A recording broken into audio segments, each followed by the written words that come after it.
The monkey update. What are these crazy kids talking about now? Hi there, I'm Julie Turner. And I'm Kip Brooks. And we are Nutrition HQ Lake Norman. Yeah, we are.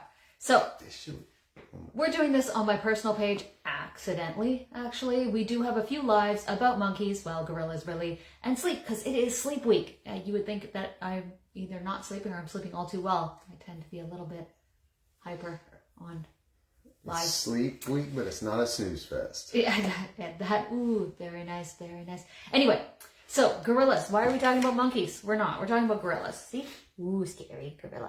Anyway, we are trying out different products from Gorilla, and my favorite so far is definitely Gorilla Mode. Now, normally you wouldn't get any of these little packages. These are sample packs, which were sent to us. You can buy the sample packs, but normally you would get it in a tub. Now, we'll get back to Gorilla Mode. We are also testing out a couple of other things. Did you want to talk about that one?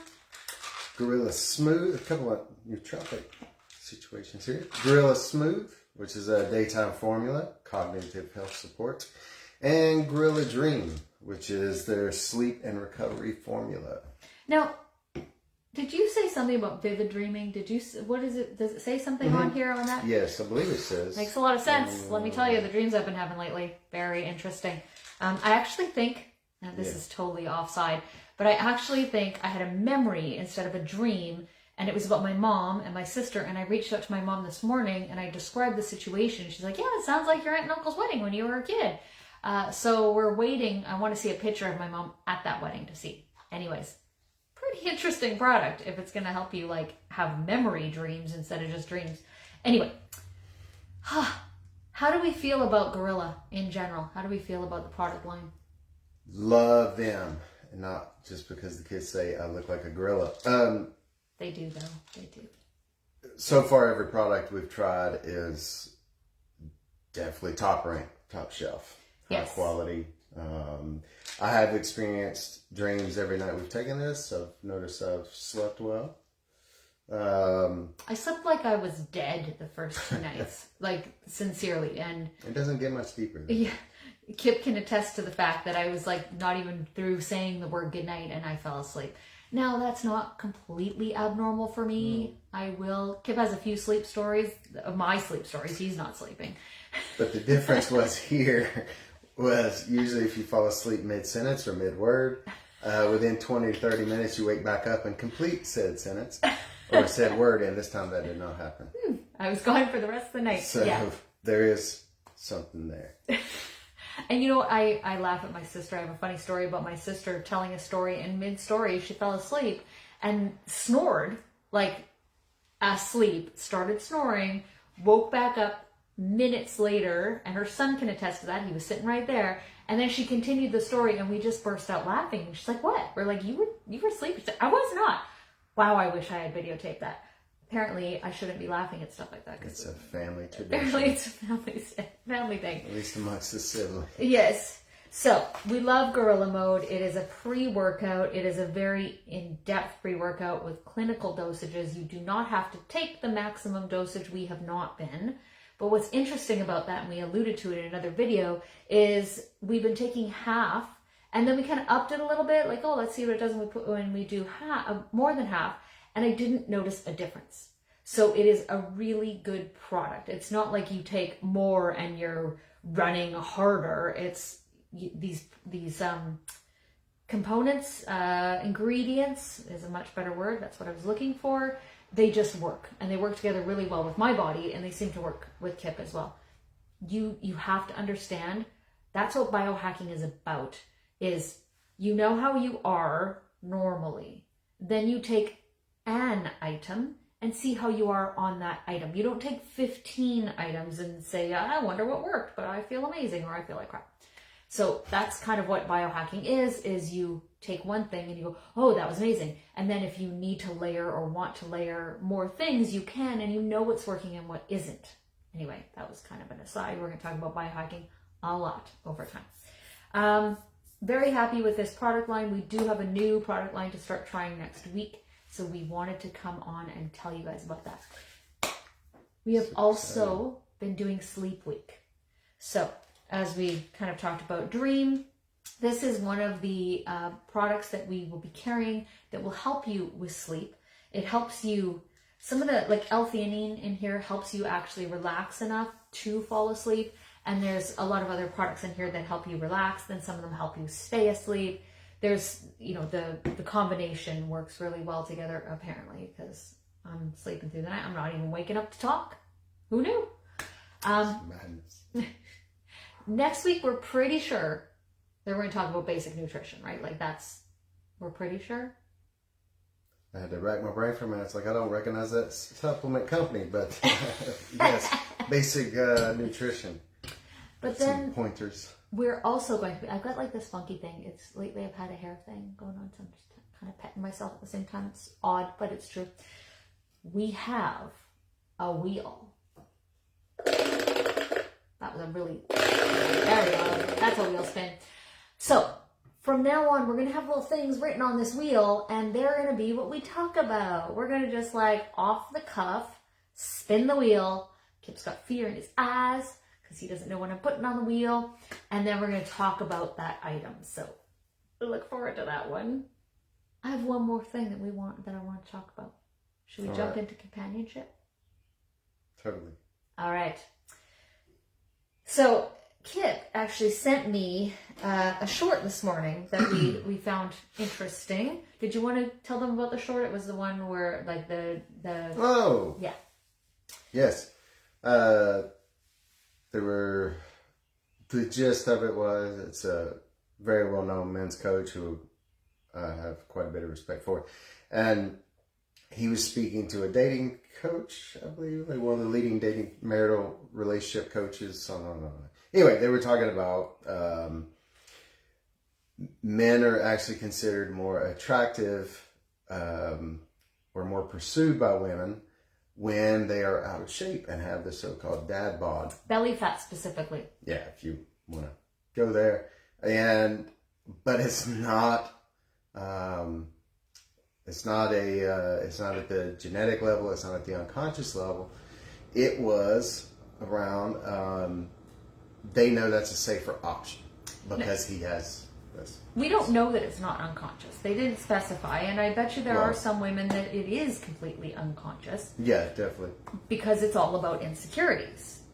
So what they were alluding to is that they were a safer bet. They weren't going to stray. They weren't going to cheat, so they'd take better care of the children. That's what they were alluding to on the video, correct? Easier to be saddle broken. Yes.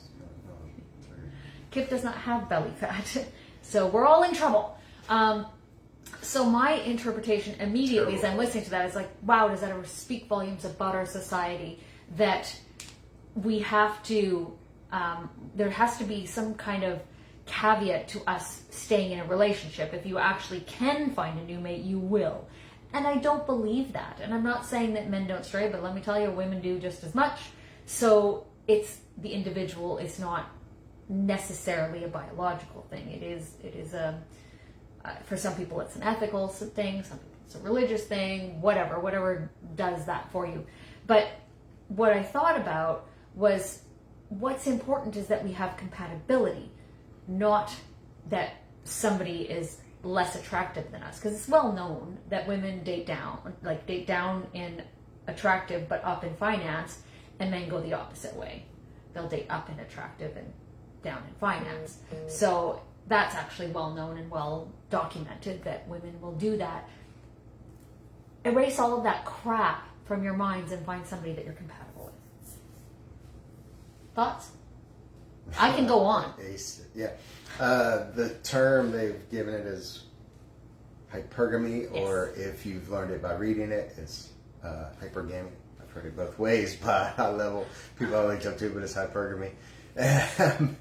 And yeah, it's a known thing, but it's society rules of who's where and all of that.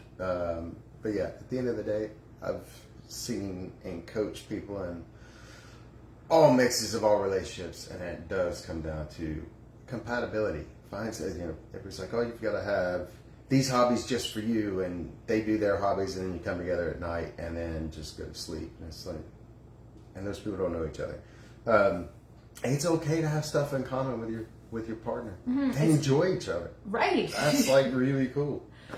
You know what? I think it's that scarcity mentality that if you are with each other too much, you won't want to continue to be with each other. And that's simply not true. And you like we've all had that best friend, even if you want to like take romance out of the equation, and you had that best friend when you were in school. You didn't get tired of being their best friend unless something ridiculous happened. You wanted to spend more time with them because it's like, oh, this person knows me. I don't even have to speak. I can just look at them and they get what I'm saying. That's what a relationship can be like if you actually want it to be and work on it. So, And stop sticking in places that you just shouldn't be. right. Yeah, that's another story is distraction, right? Distraction is definitely a troublesome thing, especially in our society. And it's kind of seen as the norm. It's the norm that you sit there and stare at your phone instead of talking to your partner. And it shouldn't be. You should not have your phone in your hand unless you have a very important call coming through or email that you're working on because your partner's there in front of you. You don't need to be looking at Facebook. That's my opinion, not fact. But I think it should be a fact. I think it should be written in the dictionary or something or encyclopedia. Maybe even Google Bible. it. I'm going to put it on Google now. Just saying. Anyway. I'll go on Wikipedia while you do that. Perfect. So I wanted to share a little bit of a story that kind of exemplifies what we're talking about with compatibility. Because we say compatibility, what does that mean? It means that you both like the color blue, or does it mean that you do absolutely everything together? I think it's somewhere in between. So I had a good friend. I still have this good friend, but I remember when we were dating, not each other, other people, and she'd see this guy and she's like, oh, he's in too good a shape. He obviously spends all of his time in the gym. He's not going to care about me at all. He's going to spend all of his time in the gym and I'm going to be left in the dirt. And I said, or you could go to the gym. Because guess what? Kip spends a lot of time in the gym. But so do I. Not nearly enough. Yes, we do. Don't listen to that. Overdoing things is not a good thing. So we are in the gym every single day for hours. And that's something we are doing together, and we're not side by side, but we pop in on each other and sometimes we're doing the same exercise, that kind of thing. So it's something we're doing together. I don't feel like Kip's doing this against me, and hopefully you don't feel like I'm doing it against you, but we're both in good shape, and it has nothing to do with we're not doing it to find another mate. Let's put it that way. At least I'm not. You guys might want to message him privately and ask him that, and then get back to me. I'm just saying. No, well, we were both doing it before each other came along. Anyway, Right. Before, but And was it ever a problem in your relationships? oh yeah, Loaded question. yeah. Yeah. But it's like when we're there, if anything, it's held me more accountable to it. It's just like this is the relationship I want to keep, and I've got to show up as my best. And it's like, yeah, there's no excuses. There's no letting myself go. And it's just They part take of me our for granted. lifestyle, right? Yeah, it's been a part of my identity for quite a while, and even longer for you. Yeah, and more for- consistent for you, definitely. A really freaking long time for me. So definitely had ups Right, and downs, almost. accidents, but yeah. So, we just wanted to say, update on monkeys and gorillas, because that's what you do. It is still sleep week. If you want any information on how to help you sleep better, please reach out to either one of us. We are happy to support you, sincerely. And the last thing is compatibility. Many will tell you, oh, it's okay if you as long as you're attracted to each other and as long as you have the same morals. No. That might last for a few months, even a few years, but it's not going to last. And it's not going to be as enjoyable as if you have that true partner by your side, right by your side, doing this and stuff. Hey, we have company. All right. Okay, guys, that's all we have to say for today. Hope you had fun. We did. Always. Bye for now.